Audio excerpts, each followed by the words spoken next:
Hello guys, today we're going to talk about this classic of a movie, Flash Gordon. This movie premiered in 1980. It's rated PG, so kids could watch it, but be careful on some scenes. It's 1 hour 51 long. It's released on DVD in 2000. It has 6.5 out of 10 on IMDb with about 44,000-ish user votes. It has 58% on Metacritic with about 13 critics. It stars Sam Jones. He wasn't in much, maybe other B movies. This was kind of his big thing. The closest big role he's had was reprising his role, playing himself in the movie Ted. That's the closest. And it also stars Melody Anderson. She was actually in the original Battlestar Galactica. And the movie's directed by Mike Hodges, who did the original Get Carter movie. On Rotten Tomatoes, this movie has 82% by critics, with about 38 critics. It's not certified fresh, but it's close.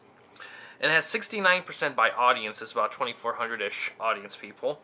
And the critics' consensus on Rotten Tomatoes is that campy charm and a knowing sense of humor help to overcome a silly plot involving a spacefaring ex-football player, his adoring bevy of groupies, and a supervillain named Ming the Merciless. Oh. The movie's not available for renting or streaming, but it's available to buy on Amazon, YouTube, Google Play, iTunes, Fandango, PlayStation Store, Microsoft Store, and Vudu. And I will also say that this movie is available on DVD pretty much everywhere. I mean, I've seen it packed with the Ted movie, so it's there. My thoughts. I love the shit out of this movie. This movie is just pure fun. From the awesome... Let's talk about acting. I will say this is an example of supporting characters being... Here's another thing I will say. Max von Sydow, he is also in this. He plays the bad guy Ming. He's probably the best actor in this movie, really. He's really trying in this movie. Another guy's Pierce Bronson, I think. I believe it was one of the Bonds. I think it was Pierce Bronson. He's in this movie too. Is it Pierce Bronson? I don't think so. Or was it Timothy Dalton? It was either Pierce Bronson or Timothy Dalton. I get their names mixed up. I'm sorry, but they're in this too. They're solid. The acting's all great. Now, a lot of people I heard criticize Sam Jones' acting in this movie. Personally, I didn't think it was that bad in this. In all honesty, I thought he was. In all honesty, I felt like he was the heroic character. I mean, what do you expect? I don't know. I just found the film likable. Let's start with the best. And first off, the writing, it is cheesy and corny, but it's also very self-aware at how cheesy and corny it is, and I admire that. And this film is genuinely funny. And first, oh my god, the sets in this film are amazing. I mean, seriously, the sets are just fantastic. The special effects, some people call them cheesy and hokey. I admire the special effects, in all honesty. I love the special effects in this movie. I think they're awesome. I mean, granted, yeah, if you really want to look at it, there are probably hints of blue screen you could probably notice, and some special effects look a little plasticky, but in all honesty, I still love it. I love the look of it. It has a great design to it. Also, I love the intro. I like the intro really pays tribute to original comic book serial very well. This movie did first come out. It was criticized by some people by not following the style of the comic books thoroughly enough, that they thought it interjected too much of the current trends of the time into the movie. In all honesty, I think that makes the movie even better.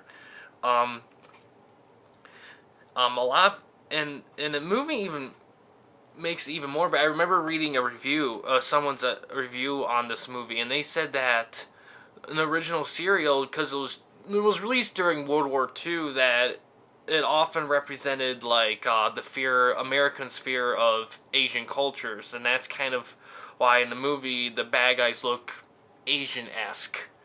and that's kind of taken from the comic books that represented that fear, which is pretty intriguing actually to actually see that in that movie. Now, let's see. Oh, the score. The movie's scored by Queen.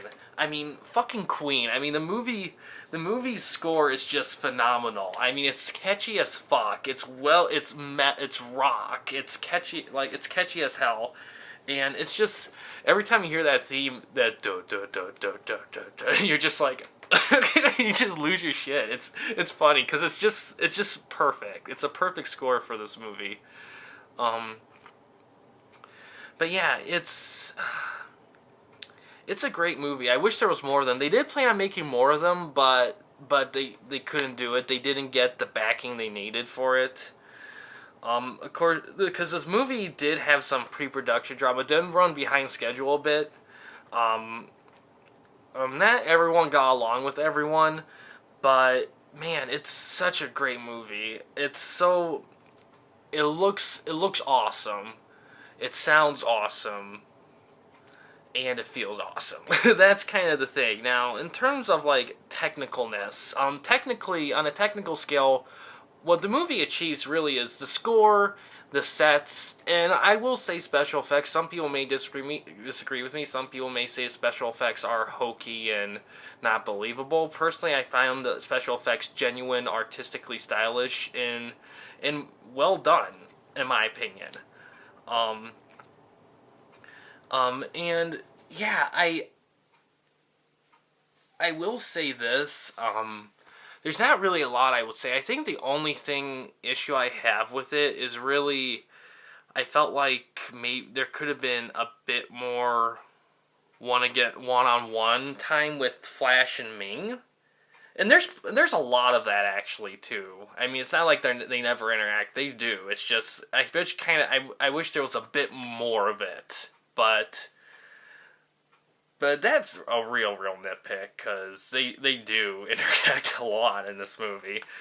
But yeah, I think what I love most about this is the fact that it does feel genuine. It feels like the people who made this made it because they did love the comic book, the comic serial, even with its flaws or campiness. And there's a lot of campy moments in this movie, but it's just so good though. It's so good. It's good camp.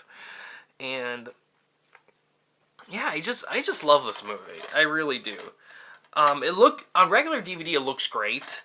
On Blu-ray it probably looks better, but I'm not saying this is probably one of the better looking DVD conversions of a film I've seen, in all honesty. That's just how good the special effects are. And also to note, this one has Alex Ross doing the cover. He's probably one of my favorite artists. Yeah, I think a remake of this movie nowadays would go fantastic. I mean, this movie, in a lot of ways, this movie was ahead of its time because it was really, because comic book movie adaptations, they were just starting to come around in 1980. I mean, Superman came, and that kind of made things big. And then Flash, they took a shot at Flash Gordon, and it's definitely a shot, and it's a well done shot. But I don't think it fell on enough ears to keep it going, which is unfortunate. But yeah, I recommend checking this out, giving it a watch. It's not that expensive. It's a pretty common movie. You can find it really anywhere. You can't really watch it for free on anything streaming right now, unfortunately, so you're probably just going to have to invest in a DVD. And it's a great investment, too. I will say, if people are looking for something a lot less tongue-in-cheek and a bit more critically loved, this isn't it, but it's weird because critics do love this movie, and it's in ways that people may not think because it's a well-made movie, a well-made, fun adventure movie, and I think the key is not to take it too seriously because it's Flash Gordon. I mean, come on, but yeah, I do enjoy this movie. Check it out. Yeah, thanks for watching. Please subscribe and like the videos, and have a good day.